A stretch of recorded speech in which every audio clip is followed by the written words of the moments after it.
ಆಯ್ತು. ಈಗ ಭದ್ರಾ ಮೇಲ್ದಂಡೆಯಲ್ಲಿ ಟಿ.ಬಿ. ಜಯಚಂದ್ರ ಅವರು ಅದಕ್ಕೆ ಮೊದಲಿಗೆ ಹಣ ತಂದಿದ್ರು, ಅದು ಈಗ ಬಿಡುಗಡೆ ಆಗಿದೆ ಅಂತ ಅವರ ಸ್ವಂತ ಮಗ ಸಂಜಯ್ ಜಯಚಂದ್ರ ಅವರು ಆರೋಪ ಮಾಡಿದ್ರು ಒಂದು ಫೇಸ್ಬುಕ್ ಅಲ್ಲಿ. ಇದ್ರ ಬಗ್ಗೆ ಕೇಳೋಣ, ಯಾರು ಹಣ ಏನು ಈಗ ಟಾಪರ್ ಕರ್ನಾಟಕದಲ್ಲಿ 3 MLA-ಗಳಿಗೆ ಅನುದಾನ ಹೆಚ್ಚು ಬಂದಿದೆ, ಅದು ಶಿರಾ ಶಾಸಕರಿಗೂ 3ನೇ ಸ್ಥಾನದಲ್ಲಿದ್ದಾರೆ. ಆ ಹಣ ಯಾವಾಗ ಬಿಡುಗಡೆ ಆಗಿತ್ತು ಭದ್ರಾ ಮೇಲ್ದಂಡೆಗೆ ಅಂತ ಟಿ.ಬಿ. ಜಯಚಂದ್ರ ಅವ್ರ ಹತ್ರ ಮಾತಾಡೋದು. ನೋಡಿ, ಈ ಟಿವಿನಲ್ಲಿ ಸುಮ್ಮನೆ ಏನೇನೋ ಪ್ರಚಾರಕ್ಕೋಸ್ಕರ ಅವಾಂತರಗಳನ್ನ ಮಾಡ್ತಿರ್ತಾರೆ. 1915ರಲ್ಲಿ ತುಮಕೂರು ನಾಲೆ ಮಾಡಬೇಕು ಅಂತಕ್ಕಂಥದ್ದು ನಾನು ಸಚಿವನಾಗಿದ್ದಂಥ ಸಂದರ್ಭದಲ್ಲಿ, ಸಿದ್ದರಾಮಯ್ಯ ಮುಖ್ಯಮಂತ್ರಿ ಆಗಿದ್ದಂಥ ಸಂದರ್ಭದಲ್ಲಿ ನಾನು ಆಟ ಹಿಡಿದು ತುಮಕೂರು ನಾಲೆ ಮಾಡಬೇಕು ಅಂತೇಳಿ ಮಾಡಿದೆ. ತುಮಕೂರು ನಾಲೆ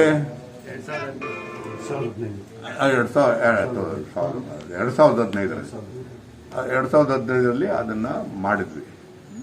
ಆಡಳಿತಾತ್ಮಕ ಮಂಜೂರಾತಿಯನ್ನು ಕೊಡುವಾಗಲೇ ಸಿರಾ, ಚಿಕ್ಕನಾಯಕನಹಳ್ಳಿ, ತುಮಕೂರಿಂದ ಬರಬೇಕಾದಾಗ ಅದು ತರೀಕೆರೆ, ಕಡೂರು, ಇದು ಈಗ ಅಜ್ಜಂಪುರ ತಾಲೂಕಾಗಿದೆ ಈಗ ಅದು. ಅದಾದಮೇಲೆ ಹೊಸದುರ್ಗ ಆದಮೇಲೆ ಚಿಕ್ಕನಾಯಕನಹಳ್ಳಿಯಿಂದ ಸಿರಾಕ್ಕೆ ನಾಲೆ ಮಾಡಬೇಕು ಅಂತಕ್ಕಂಥದ್ದು ನನ್ನ 40-50 ವರ್ಷದ ಹೋರಾಟದ ಫಲ. ನನಗೆ ಅವಕಾಶ ಸಿಕ್ತು ಸರ್ಕಾರದಲ್ಲಿದ್ದಾಗ. ಆ ರೀತಿಯಾದಂಥ ಯೋಜನೆಯನ್ನು ಮಂಜೂರಾತಿ ಮಾಡಿರ್ತಕ್ಕಂಥದ್ದು, ಆಡಳಿತಾತ್ಮಕ ಮಂಜೂರಾತಿ ಕೊಟ್ಟಿರ್ತಕ್ಕಂಥದ್ದು 2015ರಲ್ಲಿ ನಾನು ಸಚಿವನಾಗಿದ್ದಂಥ ಸಂದರ್ಭದಲ್ಲಿ. ಆವಾಗ 12,340 ಕೋಟಿ ಕೊಟ್ಟು 12,340 ಕೋಟಿಯನ್ನು ಆಡಳಿತಾತ್ಮಕ ಮಂಜೂರಾತಿಯನ್ನು ಕೊಟ್ಟಿದ್ದು. ಆಗಲೇ ಸಿರಾಕ್ಕೆ 41 ಕೆರೆಗಳು, ಚಿಕ್ಕನಾಯಕನಹಳ್ಳಿಗೆ 21 ಕೆರೆಗಳನ್ನ ನೀರು ಕೊಡಬೇಕು ಅಂತಾಯಿತು.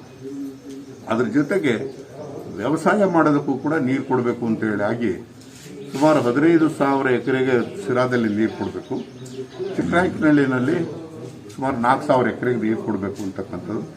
ಅದಕ್ಕೂ ಕೂಡ ನೀರು ಅಲೋಕೇಶನ್ ಆಗಿತ್ತು. ಈಗ ಏನಾಗಿದೆ ಅಂದರೆ, ಆಡಳಿತಾತ್ಮಕ ಮಂಜೂರಾಗಿದ್ದು ಆದರೆ ಮುಂದುವರಿದ ಕಾರ್ಯಕ್ರಮವನ್ನು ಮಾಡ್ತಾ ಇದ್ದಾರೆ. ಒಂದು ನಾನು ಈ ಸಂದರ್ಭದಲ್ಲಿ ವಿಚಾರವನ್ನು ಹೇಳಕ್ಕೆ ಇಷ್ಟಪಡ್ತೀನಿ.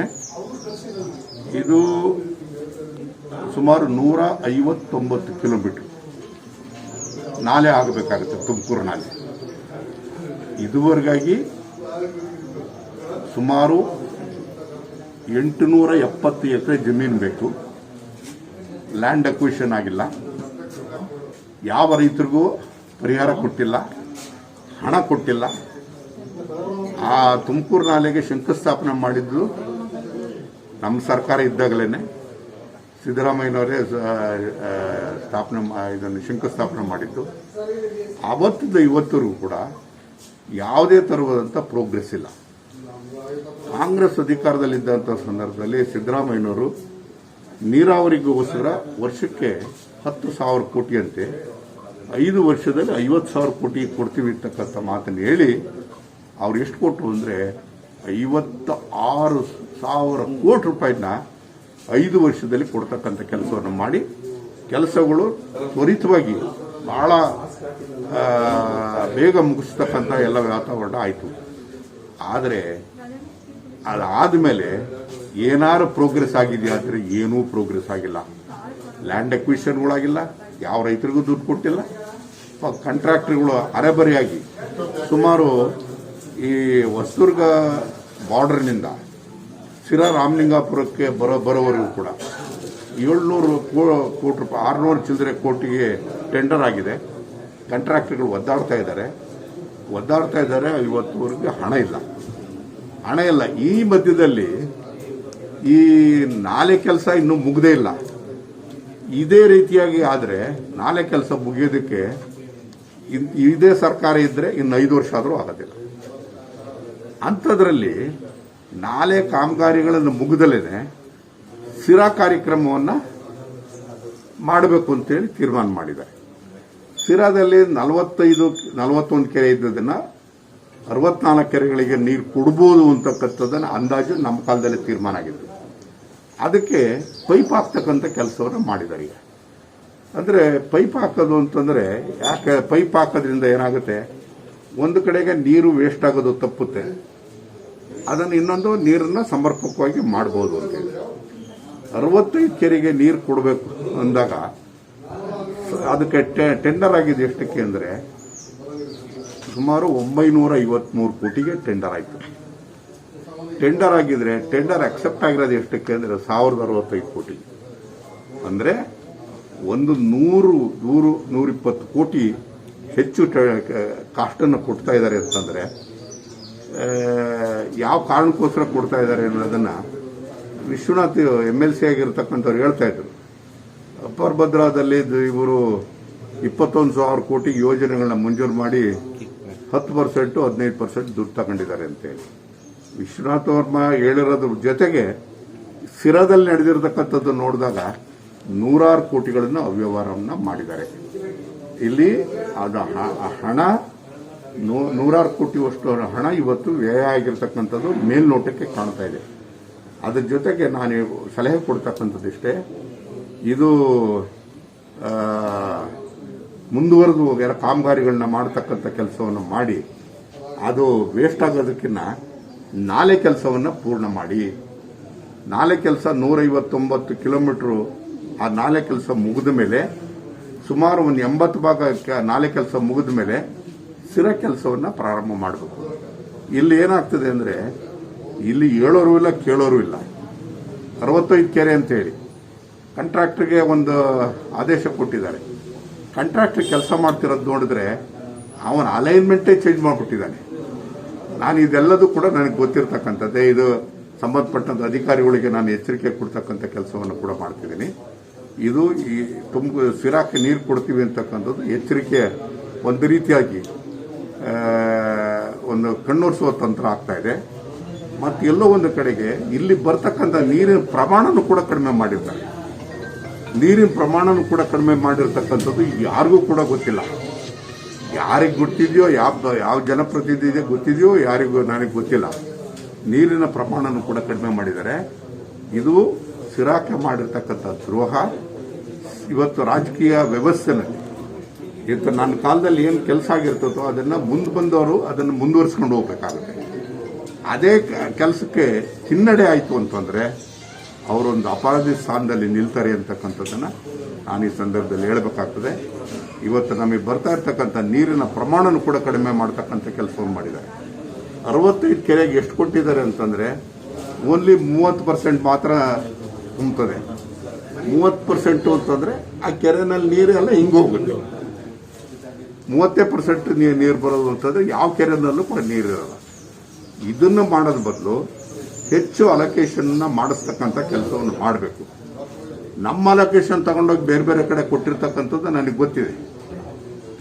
ಅದೇ ರೀತಿಯಾಗಿ ಬೇರೆ ಅಲೋಕೇಶನ್ನ ತಂದು ಇಲ್ಲಿ ಕೊಡುವಂಥ ಕೆಲಸವನ್ನು ಮಾಡಬೇಕು.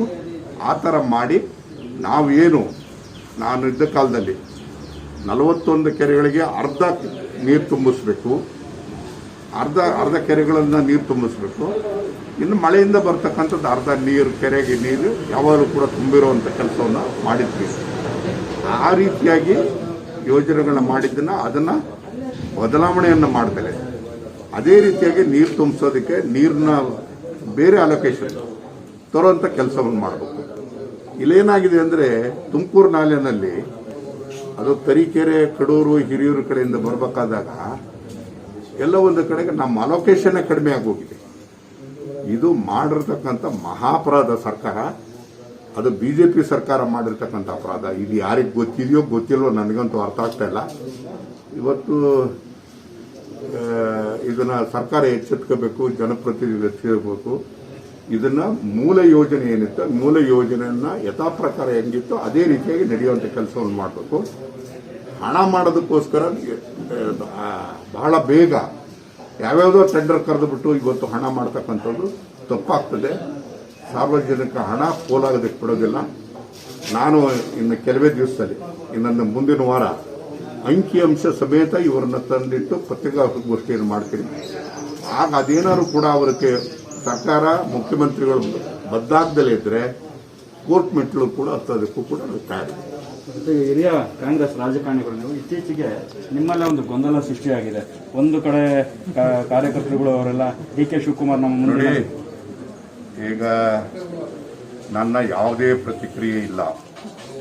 ಹಿರಿಯ ರಾಜಕಾರಣಿ ಇದಕ್ಕೆ ಯಾವುದೇ ಪ್ರತಿಕ್ರಿಯೆ ಇಲ್ಲ. ಈಗಾಗಲೇ ಸಿದ್ದರಾಮಯ್ಯನವರು ಹೇಳಿದ್ದಾರೆ, ಅವರು ಸ್ಪಷ್ಟವಾಗಿ ಹೇಳಿದ್ದಾರೆ, ಇವತ್ತು 2023 ಚುನಾವಣೆ ಬಂದಾಗ ಕಾಂಗ್ರೆಸ್ ಪಕ್ಷಕ್ಕೆ ಬಹುಮತ ಬಂದಾಗ ಶಾಸಕರ ಅಭಿಪ್ರಾಯನ ಪಡೆದು ಅದು ಹೈಕಮಾಂಡ್ನವರು ಯಾರು ಮುಖ್ಯಮಂತ್ರಿ ಆಗಬೇಕು ಅಂತಕ್ಕಂಥದ್ದನ್ನ ತೀರ್ಮಾನ ಮಾಡ್ತಾರೆ. ಶಾಸಕರುಗಳು ಆರೋಪ ಮಾಡ್ತಾರೆ ಸರ್, ಜಮೀರ್ ಅಹಮದ್ ಅವರು.